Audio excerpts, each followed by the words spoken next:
Good evening and welcome to Poland Daily. I'm Nicholas Richardson and this is the news.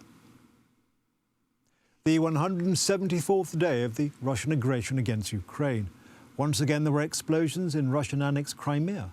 On the 9th of August there were a dozen or so explosions at the Saki military airbase.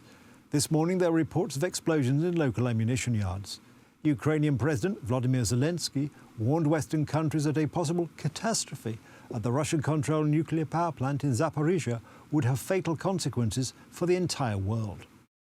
Railway traffic in Crimea has been suspended. Almost all weapons were transported along this road towards Kherson and Zaporizhia. Previously, all the bridges across the Dnieper were bombed. The morning near the town of Yankoy began with explosions. We remind you that Crimea is the Black Sea, mountains, recreation and tourism, but the Crimea occupied by the Russians means warehouse explosions and a high risk of death for invaders and thieves. Demilitarization continues. Today, the Russians fired missiles several times in the direction of central Ukraine. Two fell near Zhytomyr.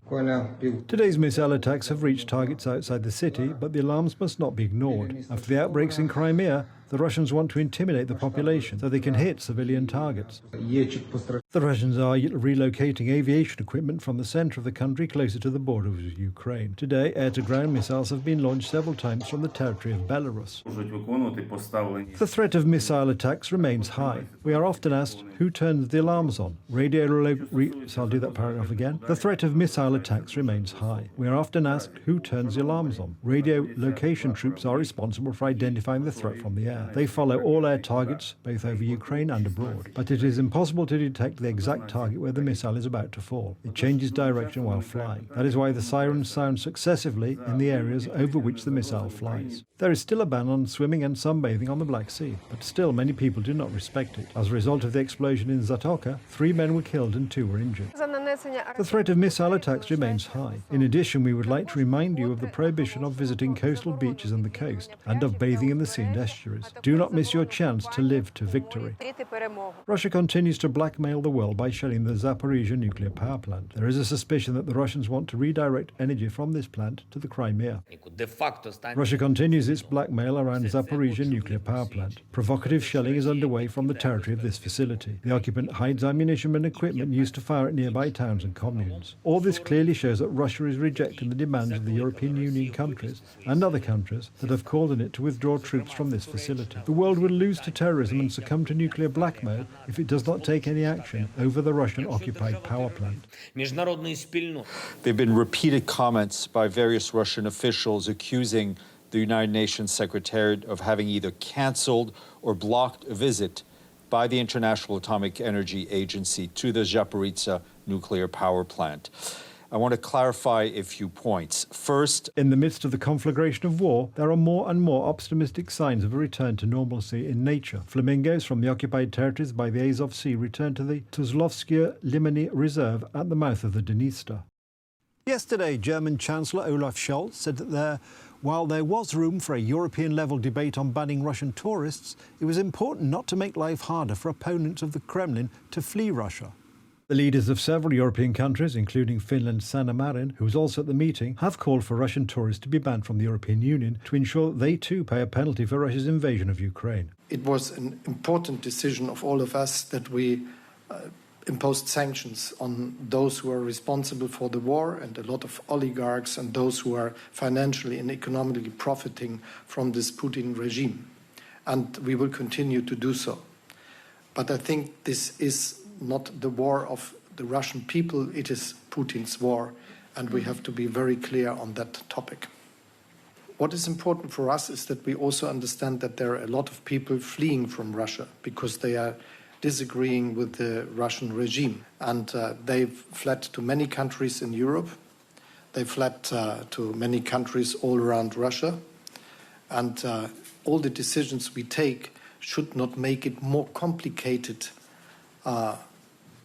for them to go for freedom and to leave the country for getting away from the leadership and the dictatorship in Russia. The Prime Ministers of Finland and Denmark, Sanna Marin and Mette Frederiksen, said that a visa ban should be discussed. Ordinary Russian people didn't start the war, but at the same time we have to realize that they are supporting the war. I think it's not right that Russian citizens can travel, enter Europe, Schengen area, be tourists, see the sightseeings while Russia is killing people in Ukraine. It's wrong. And we need to discuss it in European Council. We need to discuss it in the Schengen area, what to do with the issue. Of course, it's not black and white issue. There is also different colors of grey in there. There are also many people in Russia that are against the war, that are actually under threat within Russia. So, of course, there are different colors also the situation. But I think... At the same time, I think it is understandable why some Europeans and maybe especially some Ukrainians find it a bit strange that Russia has attacked a European country. There's a war in Europe, and at the same time we are receiving tourists from the same country that has attacked another country. So I think it is an important discussion. Swedish Prime Minister Magdalena Andersson said her government had not yet made up its mind on the issue. There are good arguments for and against, she said. Finland, Estonia and Lithuania had called for a visa ban because, as countries bordering Russia, they receive many visitors from that country. This has led to considerable debate in these countries, partly because visitors stock up on goods in EU countries that fall under EU sanctions. Quite a few also travel on to vacation spots in the Schengen area. Poland now supports a visa ban as well. This is likely to be discussed at the next meeting of European Union foreign ministers. As the United Kingdom sweltered in the heatwave, what better way to cool off than going for a dip? And if one of your favourite pastimes is playing chess, why not combine the two? That's what players competing in the Dive Chess World Championships in London did on Sunday.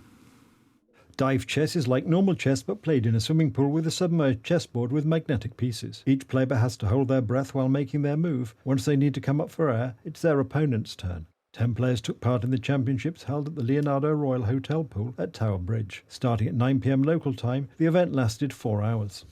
I thought it would be a breeze, but it definitely isn't, you know. Trying to see the pieces, keep yourself down there is a lot more difficult, and especially once you play a long game there, you know, you're doing 30, 40 moves, and every time going down and coming up, it's a marathon in itself, you know. So a lot more difficult than I thought.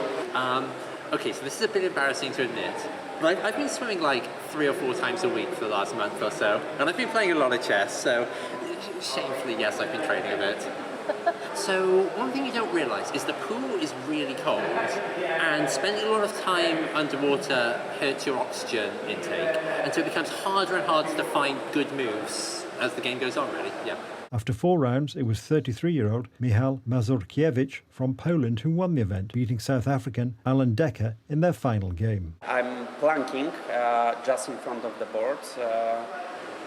Like many others, try to keep only the head under the water, and then when they were making moves, they went under and in front of the board.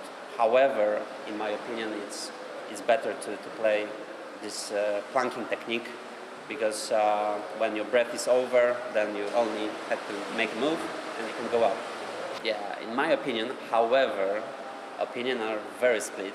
I think that 60% is chess and 40% is like other skills. Swimming, keeping your body over control, and then the pressure and your breath.